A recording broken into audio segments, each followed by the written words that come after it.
80. w centrum Pompidou w Paryżu. Od jutra będzie otwarta wystawa Katarzyny Kopron. Zamknij to!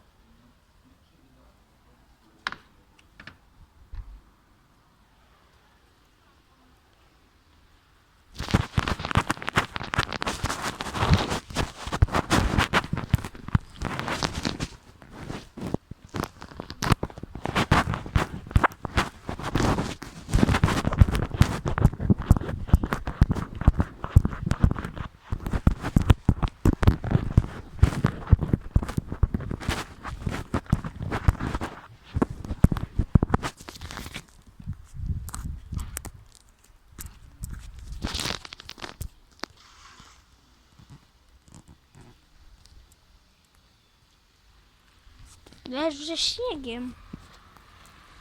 Słuchajcie.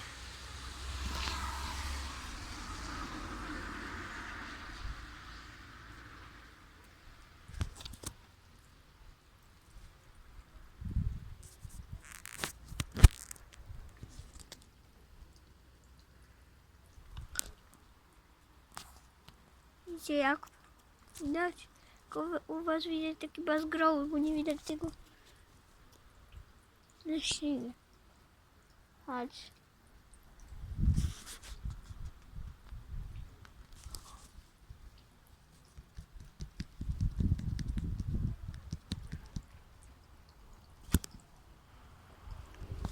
O, patrzcie, front astronomiczny idzie, bo już zaraz będzie koniec, to znaczy, że będzie koniec. No nareszcie zaraz będzie koniec. O, takie fronty. Taki front. O, już. Pa.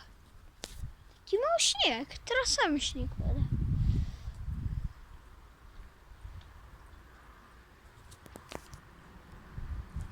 O, front astronomiczny.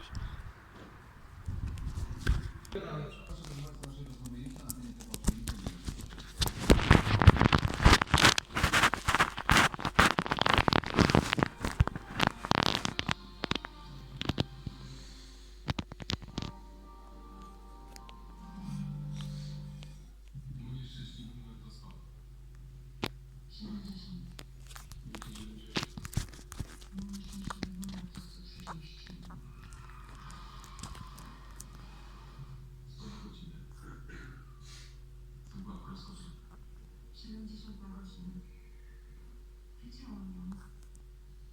Zdążyłam wyhamować.